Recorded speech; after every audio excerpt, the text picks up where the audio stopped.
उपाय है, मायापति के चरण पकड़ लो।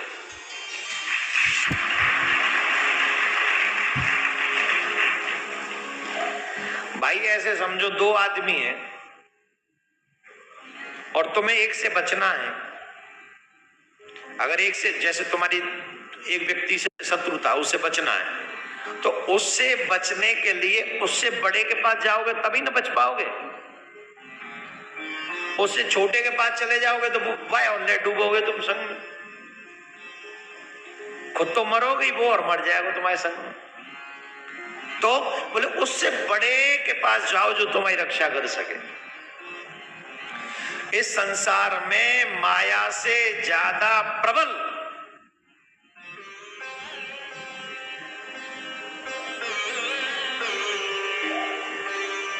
कुछ नहीं है, कुछ भी नहीं है इस माया से ज्यादा प्रबल। से अगर बचना चाहते हो तो मायापति के चरण जब पकड़ लोगे तो तुम बेड़ा पार हो जाएगा तुम्हारा।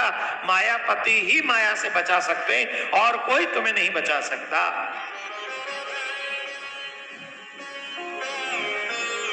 आज तक जितने भी भक्त हुए हैं उन्होंने भगवान के ही श्री चरण पकड़ लिए तो वो बच गए।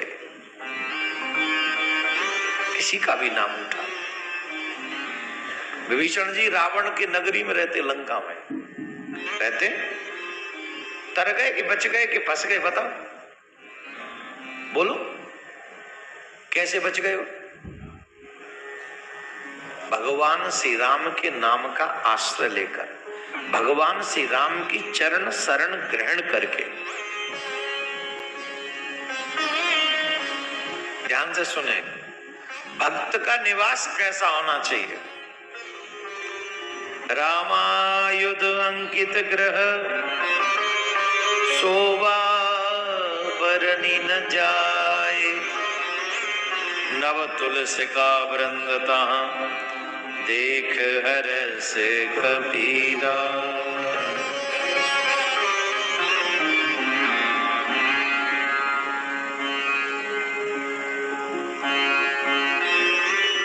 एक भक्त का घर कैसा हो? अपने घर में तुलसी का बिरवा जरूर रखो। घर के बाहर कुत्तों से सावधान, ये मत लिखवाओ। अपने भगवान का नाम लिखवाओ। जिस घर में भगवान का नाम भगवान के नाम के श्लोक लिखे रहते हैं, जिस घर में भगवान के नाम का संकीर्तन होता है, उस घर में नेगेटिव एनर्जी कभी वास नहीं करती। पॉजिटिव एनर्जी, भगवत कृपा भी वास करती है। आज देखो हमारे घरों में क्या क्या लिखा रहता है। अब देखो हमारे घर, पहले लोग घरों में रामायण की चौपाई लिखवाते थे,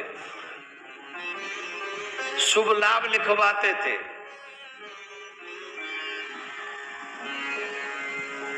भगवान के नाम के कुछ न कुछ पद इत्यादि लिखवाते थे। अब तो पता नहीं कहां चली गई ये परंपरा, कहां चली गई संस्कृति। तो विभीषण जी से हमको सीखना चाहिए। रावण की लंका में रह के विभीषण की भक्ति नहीं टिकी, और हम लोग अच्छे स्वतंत्र देश में रहकर भी अपने भगवान की भक्ति को स्ट्रॉन्ग नहीं कर पा रहे हैं। तो सोचो हम में ही कमी है, ये निश्चित हम में ही कमी है। बोलो राधे राधे। नाम वाले पर ब्रह्म पर आत्मा का वर्णन किया। तत्पश्चात राजा नेमि की प्रार्थना की कि हे योगेश्वरों, अब आप लोग मुझे कर्म योग के बारे में उपदेश कीजिए,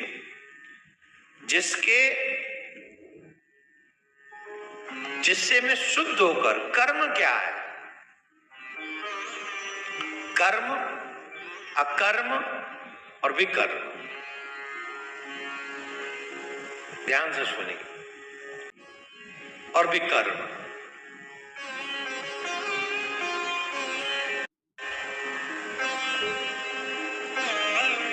कृपा करके बताइए।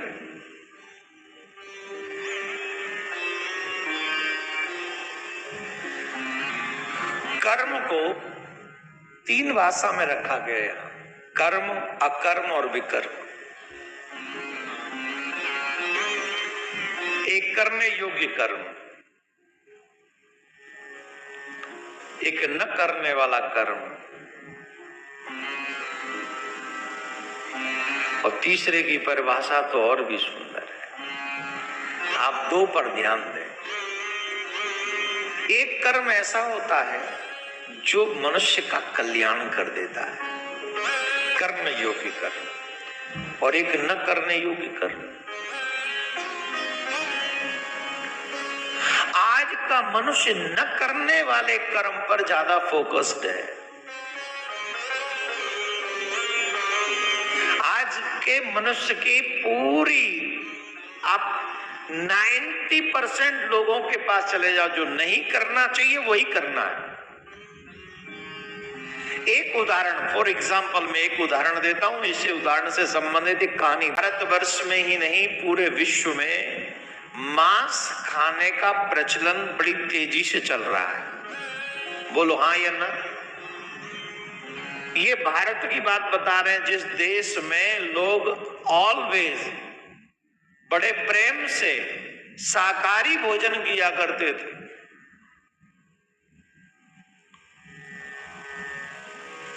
उस देश में मांस भक्षण करने का विधान बहुत तेजी से बढ़ रहा है।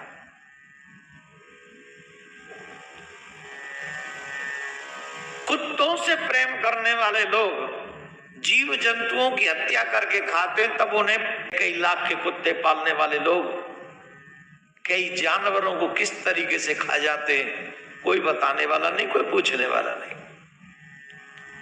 एक बार एक राज्य में एक राजा ने, एक राज्य में अकाल पड़ गया, बारिश नहीं हुई, अन्न की कमी आ गई।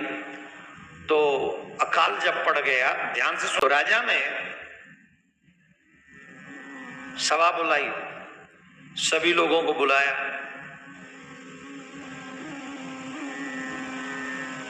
कि हमारे राज्य में अन्न की कमी है और खजाने में भी ज्यादा, राजकोष में भी ज्यादा अन्न है नहीं।